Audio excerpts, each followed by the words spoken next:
Aloha, my name is Anna Covert, and I'm coming to you from my battleship here on the beautiful island of Oahu. This week on the Covert Code, the topic is designing a remote workforce. And my special guest is Cynthia Montgomery, CEO and founder of Montgomery Robbins, a landscape architect company located in Alamo, California. I've had the opportunity to know Cynthia for over 10 years. First, at my original agency, Wind on Water Communications, where I had a business partner. And I'll never forget one of the very special moments that I remember. I was in California, and it was the first time I had met Cynthia in person, and we were out having dinner at a little boutique, kind of trendy wine bar. And she reached across the table and she grabbed my hand and she looked me dead in the eyes and said, "I see you."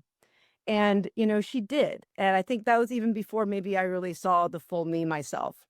And that was just a really beautiful moment. So I just love whenever we get to talk. And she's just such an inspiration to me and a real mentor. So I'm so glad that you're here today. We supposed to start it by crying? I know. Here. Thank you, Anna. Yes. And I think that it's so interesting the idea of, especially from you, of remote, the idea of designing a remote workspace, because just even before we started this camera recording, we were both doing what we love to do, which is fuss and fiddle with little things about design and the perfect place. And for me, it's always just been that everything I want to look at, I want to be beautiful. And I think that we share that. And if we're going to look at something, it should be the best it can be, right? So tell me, how do you, being a designer and coming from this very tactile type of brand and business of art, really, to how do you create a remote work experience? Okay, so creating the remote, if we're focusing in on creating the remote work experience, I'd actually like to unwind that a little bit of how that came to be, because I would like to claim that it was my super smart idea, but it wasn't. It just kind of came to be for us out of service. So I want to just unwind that a little bit. Yeah, let's do it. So we've been working remotely about 13 years before COVID. Okay. Before COVID. So, and how it came to be, first and foremost, is I had a key employee that needed to move for personal reasons. And this person, you all know when you find that person that you're like, oh, I can't live without that person. Like, they're amazing. And so it was just an automatic reaction for me to say, you can keep your salary. I'll send you buy whatever computer you want, set up whatever workstation you want. We'll figure this out. I don't know how to do it, but I trust you. Let's figure this out. Would you be willing to figure it out with me? That was 13 years prior to COVID. Wow. And she was like, what? And she was moving to, so we're in California. Yay, tax. She was moving somewhere else. And so it was a good thing for her. And so we figured it out. That was how it started. And we bumbled and stumbled through figuring it out. But the basis of figuring it out was trust. I had I have all the trust in her. So whatever problems we came in, it was just, they were just issues to deal with. It wasn't out, there was no distrust in the matter. Okay. So that was the first piece. And the second piece of how this remote actually stuck, okay, is out of service to our clientele. So we are just absolutely blessed to have earned the position in the market of working with very high-end clientele. They're very hardworking. They're very busy bunch of people. Okay, let me just tell you, they're here and there. They travel a lot. They travel for pleasure. They travel for work. They travel, and or working late. Right. Oh, I have a teardrop on my eye still. Um, and so what they didn't want was to slow the process down, because somebody was going to be in China and somebody was going to be in Danville and somebody was going to be somewhere else. They were just like, Cynthia, what can we do? We want to keep it moving. So again, out of service, we figured it out 13 years ago. And we bumbled and we stumbled, but we already had that trust with the client. So everything the way we built it all was based on a trust relationship with our client and then with our team. They didn't even have Zoom then, did they? Even have Zoom? Were you guys using Skype? What was your technology that you used, or just regular phone call? That's a great question. I don't remember. I know I do remember that we found this thing called Dropbox, working, and we were like, well, let's try it. We don't know. And so we just kind of kept trying stuff. And then some stuff we would try technologies and then we didn't really like it. And so then we would move on. And so then I actually don't remember, what did we do in the beginning? Did on House, because I think that was kind of early on too. And Yes. yeah. Yes. Yes. We were one of the very early firms into House. It was brand new. And one of my team said, hey, there's this thing. I think we should do, it. And we're like, okay, do you want to? And she's like, yeah, sure, I'll start it. And so she did. It wasn't a good, I can't claim the great idea. It was, you have great people and they see what they see and then they bring it to you. Right. So, what was your original question to me? I think designing this remote work, and I think that I love your answer because it really is based off trust. And I think that's one of the things that a lot of companies, because I'm also, most of our team's remote, and Yes. I love that, but you do have to, it's finding that person who can motivate themselves and can, and not everyone can, right? Not everyone really is attracted to that type of work style. They feel like they want to be in a room with other people, Yes. and yeah. Yeah. Okay, so that's really important. So I would also say I made so many mistakes until I figured out what my problem, so many mistakes in hiring. Mm. And let me also share that before this lifetime, so I've been doing this for 35 years. Before that, I was a recruiter. Okay. Do that. Yeah, I know. I never told you that. Wow. Keeping secrets. Anyways, so I would say for so many years, I made the mistake of hiring the wrong person. Until I figured it out. Culture, knowing your company culture, really knowing it and sticking to it, and then finding someone that matches your company culture and has the skill set that to do it and as you what you said, and so rightly so, some people need to be with other people. So can they do the job? Will they do the job long term? Because it is so expensive hiring people. Oh my God, going through all the resumes alone, it just takes forever. And then because I was a recruiter, I know the shtick. People try to present that they can do the job and that they want to do the job, and they kind of come in and like do all this. You got to trust your feeling. That's why you got to know your culture. So once you're grounded in your culture, you want to set what I strongly recommend when you're interviewing is you come up with 4 or 5, not more than that, key questions that you can ask that lead a person to talk so you can listen for your culture. Mm. Do not ask them directly because people are bullshitters. Yeah. They are. They are. And people want to work, right? And you're a great company, so they want to work for you, and we're a great company, so they want to work for us. So, and they're not bad people, but I feel like you're doing them higher service by if it's not a good fit for you, it's not going to be a good fit for them either. Right. So, kind of got to listen for your culture and ask questions just to get them talking. So they're saying a great question. I love this question. Yeah, it's gonna ask you if you had an example. I do. I have my questions. A great question is, please walk me through your resume and tell me a couple of things. What did you enjoy most about working there? Okay, you're going to listen. You're now going to hear what they enjoyed most. Tell me, from your perspective, what the company could have done to improve. Mhm. Okay.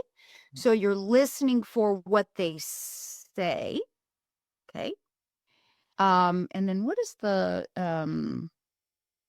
My last question is, can you tell me why you parted ways?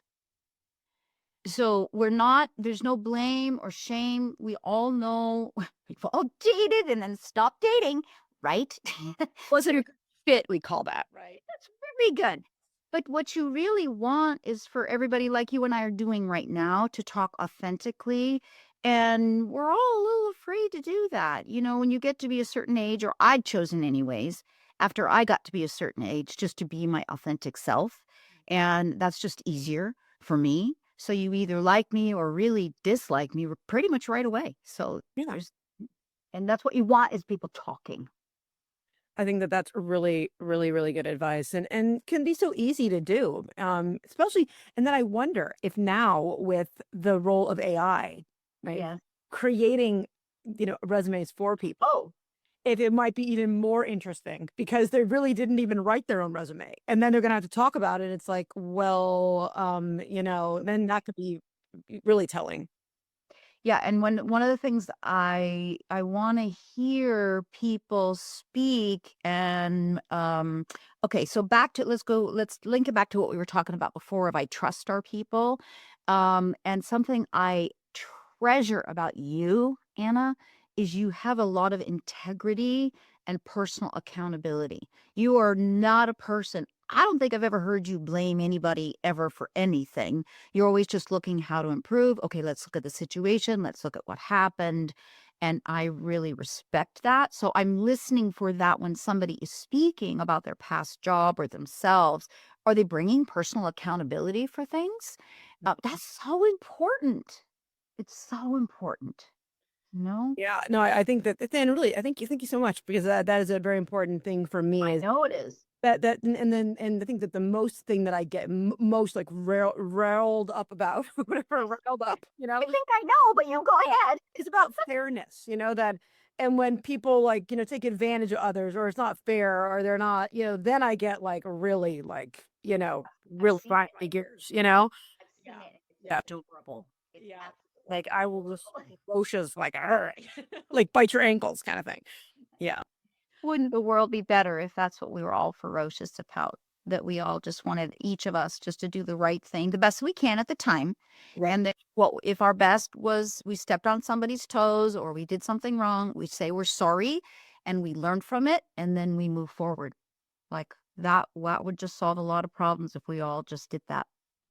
Indeed, and it's like, I was just watching, I know we're both lovers of Dr. Joe Dispenza and other meditations, and Yes. just really being in like realizing that you can change the past and the future now. Oh, Yes. That's actually the only time you can change it. right. And people are like, oh, and even today I was thinking about that, and like how people are like, oh, I'm not this or I'm not that or I've never, that wasn't well, but you're recreating it right now. And, so that now that you're talking to this person is, what you can foresee in the future. Right? Yes. Yeah. Yeah. Yeah. Yeah. So we just want to bring what I would encourage is you just want to hire the very best people that you can. And for me, I can train anybody, honestly, anything. You're looking for the quality of the person. Yeah. You're looking for, have they proven that they can learn things? I mean, we're all different. We all have different. Most of us don't have the intelligence of Annie here. So she's the smartest person I know. But we're just looking for the smartest person that we can hire that has an aptitude, I like to say, an aptitude for the job. And then you can train them in anything. So just go for the kindest, dearest, most integrous person that you can find. Yes. That is the most important thing. That is. And I think that this carries over into every single business, really. Oh, Uh, totally. Yeah, that most things and do they work well with others? I think, for me, one of the big things today is just communication ability. Bottom line. I mean, yes, I'm in an advertising, which is about communication. But, one of my fears or I see happen often, I think we all have is as different types of now people are texting right now people are we're all I'm a big fan of texting to get to, instead of an email necessarily right but the person who will pick up a phone and call you right is becoming fewer and fewer. People would rather just sit and, Slack or email back and forth versus just, picking up a phone call, picking up a phone and calling, and I think that I'm looking for someone who wants to talk to me, as a team member. Nice. Yeah. Great. It'll Sure. always apply. Yes. Only if you're qualified and have aptitude. Right. Yeah. And like, A lot of aptitude, folks, to work for covert communication. yeah, like willingness, and I think a lot of it's also the with you too, right? In design, like what is there's a known now, but Yes. a lot of it's the unknown, and that's the exciting part about it. Like, what Yeah. is the next thing? A Yeah. lot of people get like afraid, and I hear it all the time. Like, oh, it's technology is it's always breaking. We're and Mhm. well, congratulations, like that's part of life in general. Like what worked today is not necessarily going to work tomorrow. Things change constantly, and having that mentality that you're done is your problem because we're never done, right? Just like your home, you have to constantly be keeping it Innovate. Innovate. innovate Got and to fresh. have a personal culture, especially if you're the leader of your firm, of innovation. Yes. So, I want to address the AI Yeah, do it. and people's fear. You'll keep us on time to when we need to cut it. We don't worry about time. We just we're free spirits. It'll end when it should end. Okay, very good. Okay. So, I believe that first of all, we're such at the beginning, the very, very beginning of AI. I heard an expert in the field of AI. He said that somebody asked him, "Well, Jim, if this was a baseball game, what inning are we in terms of AI?" And he laughed. He goes, "We're in the parking lot, a tailgate party." He said, We're "We are tailgating. we are Yeah. tailgating. We are so much at the beginning of Yeah. AI." So my feeling is I think back to way, way, way back when everybody walked everywhere. Okay. No cars. And somebody figured out, gee, there's got to be a faster way of getting places. And somebody, got on a horse. And then somebody, they just kept innovating. I feel, but there's the human going the places on the horse, the car, the train, the places. You need the human who's going the place. I feel AI is me strapping on a saddle on a horse.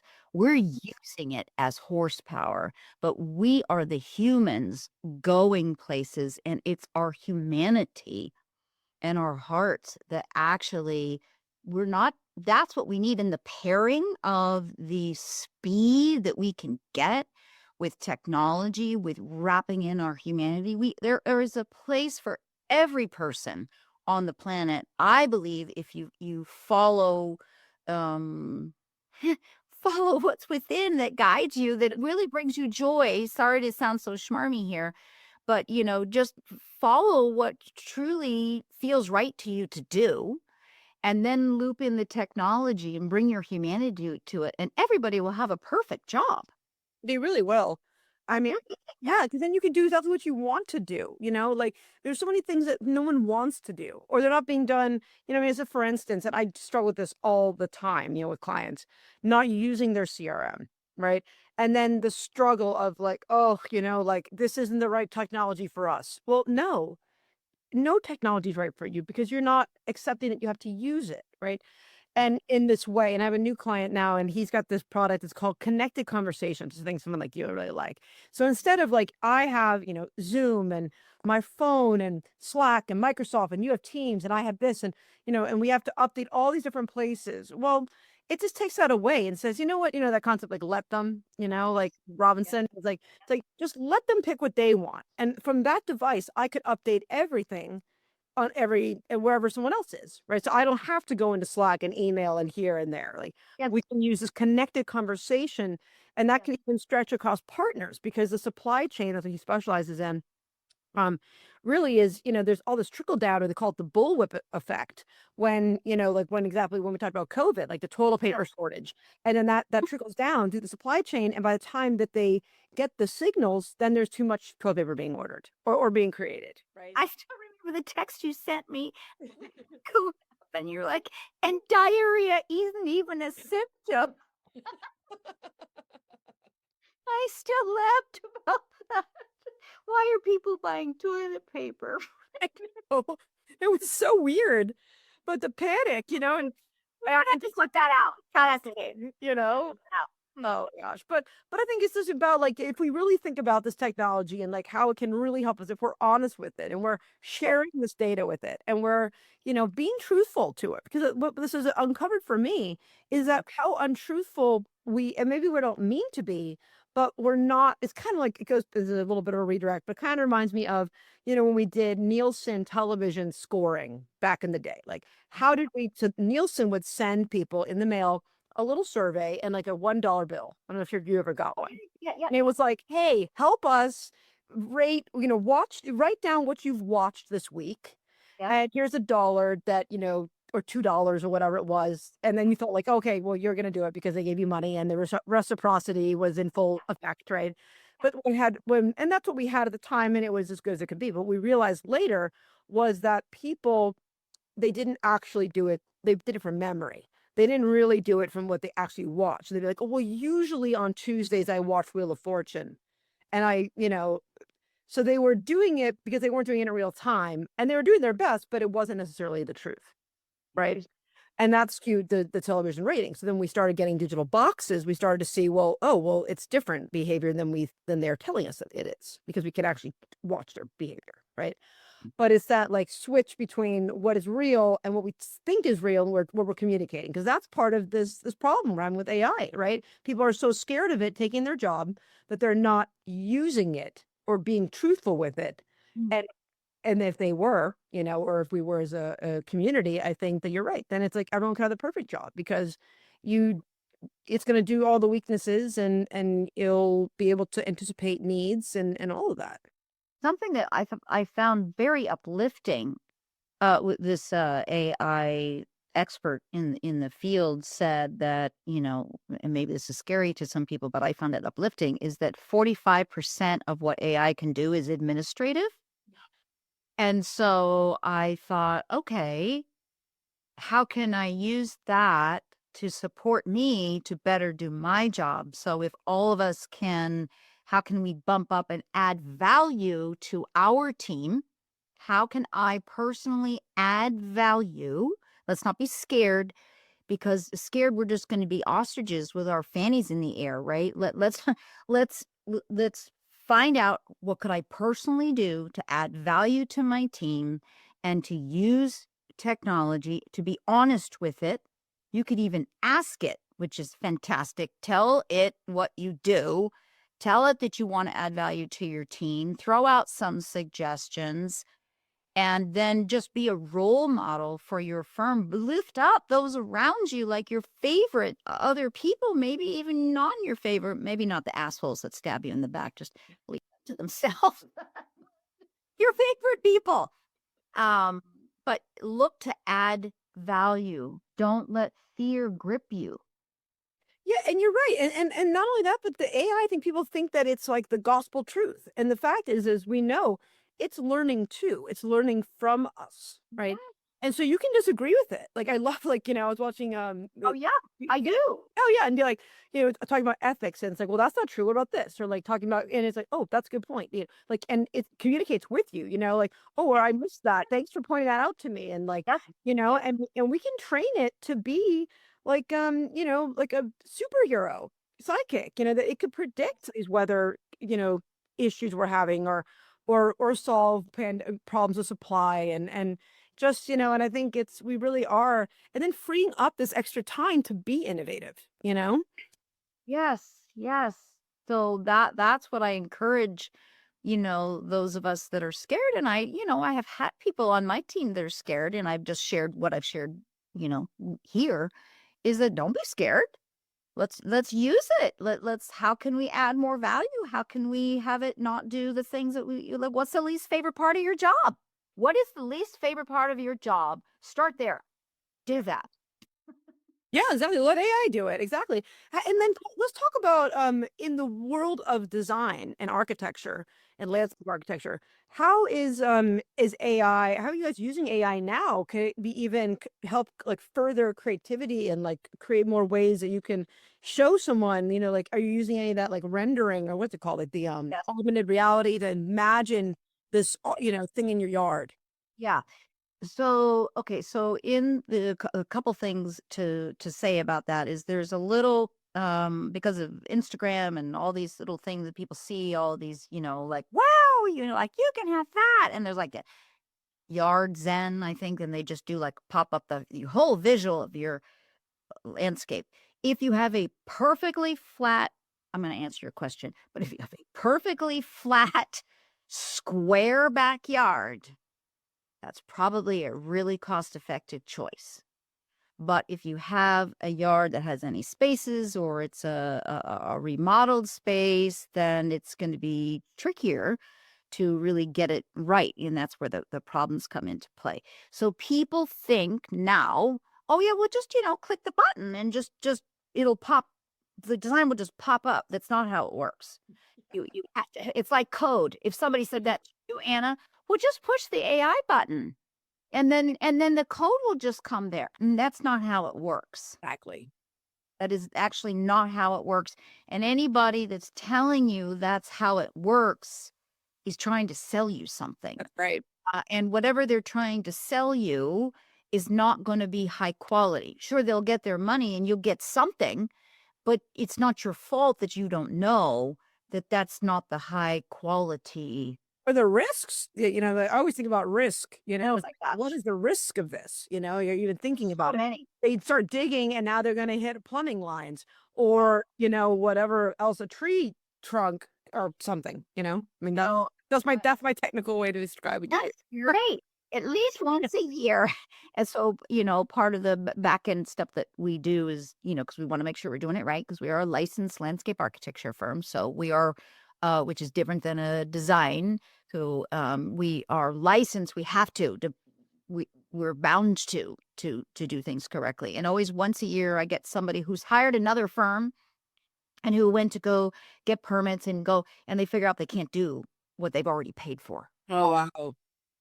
So you just really you want to use AI, but you want to bring your human experience to what you're doing. And I think in the future it will get we're just at the beginning. We're at the tailgate party, right? So I think in the future there'll be a lot more improvements. Right now, given the complexity of projects that we do renderings for people, but you got to put in all the information, like you for your code. You can't Right. just, you could sure, there's a template website, but you got to do it.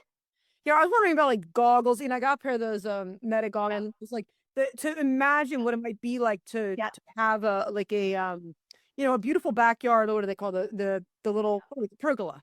Like Yeah. in a pergola or like walk around inside one if that was being used to even to show people different options that they might have, to get more of an idea of what it could feel like. Yeah, we did that once, except for some people, so we didn't want to take on the risk until it's stabilized. For some people, putting on the goggles makes them dizzy Oh wow. and they move around. And when you watch them walk in the space, so we just right now, because I was like, okay, so buy them, we'll send them to our clients, and like send the iPad, we'll send it fully loaded. It's like like that's how I'm thinking, right? Yeah. Innovate in faith, right? But my God, I also don't want the lawsuit that They fell off their balcony while and walk. yeah, right, Yeah. right. So it's a little disorienting because most of our clients are not 18-year-olds who are used to being in a video game, Right. morphed inside. So until that's, but it's but I know it's coming. Is that it's coming? Yeah, it's coming. Interesting. So how many different people work for you that are not in California? How big is your remote work environment? Let's see. Right now, I think we have, two two in Utah, one in Tennessee, and then we have some other well, we also consider our team are people like you. So we have a partnership. So we have, Hawaii and other locations, another firm in Utah. And it's the same principle that we're looking for is the best of the best. It doesn't matter where you are as long as you can deliver. So our core team started here in the Bay Area. So much of us are still here, so right now, like 3 we had one in England for a while. Wow. So I Yeah. got a question for you. So a little switching directions a little bit. During COVID, people were really spending a lot of time at home, and because of that, there was like a big resurgence of wanting to invest in the home, right? Like, adding these more living spaces. And have you seen that continue post COVID? Are people now just appreciating their homes more? Is there any trends that you've seen emerge? Yeah, I think it's become more normalized, so the people want to work from home and have that option. They actually now want Zoom meetings. Before, I'd always have to. Usually, everybody was very grumpy with me on the initial meeting that we're going to be doing at Zoom, and how in the world, freaking world, can you do landscape remotely? And I would say that's okay. At the end of the meeting, if you want me to come, I'll come to you wherever you are. Doesn't matter. The initial step. This is the initial step. I have not had one person say that I have to go afterwards. And then I even asked them, "So have you had people come to your home?" And they said, "Yes." Don't tell me who they are. Can you tell me how this compares? And this was better. It's like, yeah. So the one part of the answer to the question is now the remote fits people's lives and they like it. They like it that they don't have to pick up the dog poo poo before I go, right? They like that. And people want to work from home, especially in California. Well, and in Hawaii too. I see your big beautiful open, window there. We love that. That's, I've been heads over there. oh, Yeah. beautiful. That's part of living, and that's why it's important is to actually have that work life balance. I'm personally blessed by having a dream job. I have no plans on ever retiring. Why would I? This is incredible.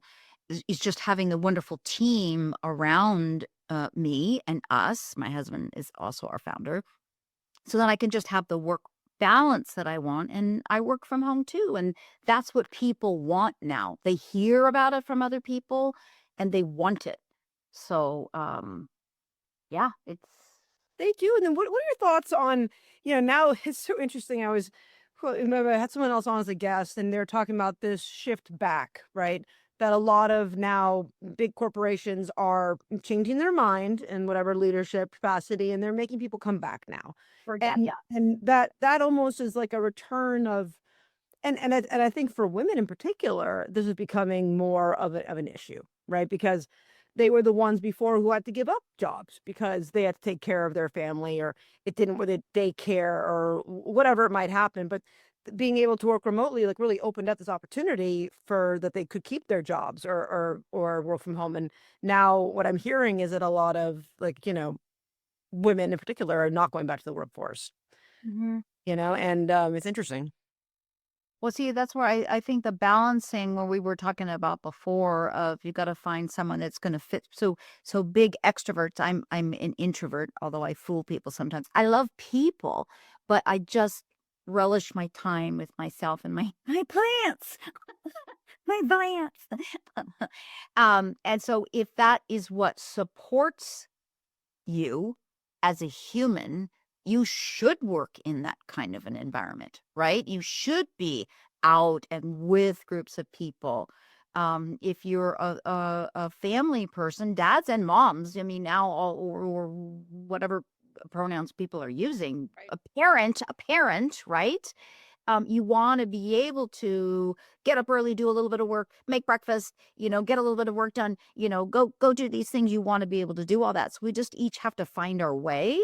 And it's great that there are some businesses still doing that because then they're providing opportunity for those that want to do that. And the rest of us, we've got to, it's all kind of, there's a lot of turmoil right now. Yeah. Yeah, and I think that it'll be interesting to see, what evolves from the next generation because they're really looking for, what we were very, or I mean, I think I was at the end of that, but the stability, right? Like the older, we wanted this more like a box, right, that you're fitting into, and it's stability, and you're kind of achieving these goals in this little set. But the younger generation, these Gen Zs, like they want complete flexibility, right? Mhm. Mhm. They're really attracted to, the unlimited PTO days, and I'm thinking to myself, "How do you have unlimited PTO days?" Well, but it's just conceptual because then they're Yes. choosing this, it's kinda like the why I think Uber and some of these other, jobs have become so powerful is that but even in traditional work, that new generation, they're looking for something that is not as controlled. Okay, well, let me tell you how we figured it out. This just works for us. I don't know that this works for everyone. Okay, so it comes back to the culture, okay, of us knowing our culture and knowing who will fit in the culture. And when I interview, I always say, and this, and my all of the team knows this. The most important thing to us is your life. We are just blessed to have you work here. So as long as you know our priority is your life, okay? And you work here and you will not be micromanaged and everybody is expected to get the job done. Right. Yep. You just get your job done. We are all overachievers here. Yes. So we are all showing up for each other ahead of the curve. Nobody's if you're going to be things happen, right? We're always ahead of it and looking how we can contribute to each other, but we all honor that each person's life is what's most important. So then what you have to do as an individual, okay? So every person on my team is different, right? So I have one of who I find out what's important to you? Oh, Fridays, I never like to work Fridays. Done. You don't work Fridays. Great. But maybe they work 10 hours all the rest of the time and maybe they work on Saturdays but I just had to put in company rules. You cannot email because we have boundaries. You don't email clients on the weekend. Here's the parameters of what you eat. You can pre-write your emails if you want to. That's fine. So you can get your work done, but and so you find out with each person, I like a long lunch. Like for me, it's like, what? Like I would never do that. It's like I get up. I love my long my morning time and my personal time. Then I get up and I go, right? Yep. Uh yeah. So that's what's important to me. So you have to find out what's important to each person. You're honoring the individual. So sure, I guess unlimited PTO time as long as you get your work done. Oh, I had another person that she only liked to work at night. She was a night owl. She didn't work during the day. Okay, Probably fine. sleeping during the day, right? She sleeps during the day. Yeah. And so fine, as long as you turn your work in on time, I don't care. So it is honoring them and their life, and you simply have to get your work done Yep. when it is expected. No excuses. We are not micromanaging at all. So Absolutely. I if feel you're not getting your work done, then you're not a fit here. If you're not an overachiever and love your job and want to serve and want to be part of the team, if this is all about you demanding, those people don't stay here and used to work here. that's right. That's I have a whole list of people that used to work here. That's right. I think we both had that same struggle, we've talked about those over the years of Right. I think when you're a giver, right, then Yep. it's easy to be on the other taken advantage of. We'll call it what it is, right? Yep. And so this, but you think that we're all getting better at it. I think I think it, we are getting better at I used to think boundaries were rude or impolite or I don't want to be that kind of woman. But having polite boundaries, kind boundaries, firm boundaries, clear boundaries, about what's expected is good for everyone. Yes. We don't have to be an asshole about anything. No. No, I think that I think that that's a great place to end. I think, it's just think about, you know, Assholes, cheers. don't be cheers, exactly, to not being an asshole, and really, I mean, I think they're really, especially that's why I just love this meditation that I'm doing. I know, like I just because I never felt more Let's talk about it offline. peaceful ever, Yeah. Exactly. So, if for everyone who wants to learn more about Cynthia and her amazing company, you can visit montgomeryrobbins.com. They're also on LinkedIn, and their house account is packed full of so many different portfolios and, how many positive stars you have now. I mean, it's like so many, 10, 20 over the 5 100 over 100.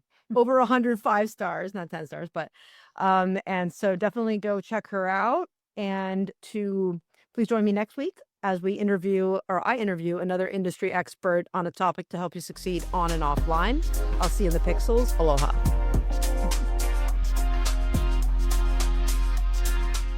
I hope you enjoyed this episode of the Covert Code podcast. To stay up to date with all our future episodes, follow us on your favorite podcast platform. Your support means everything to us. Please take a moment to leave a review and share our content with your friends and colleagues on social media. Your feedback helps us improve and reach more digital innovators like yourself. See you in the pixels. Aloha.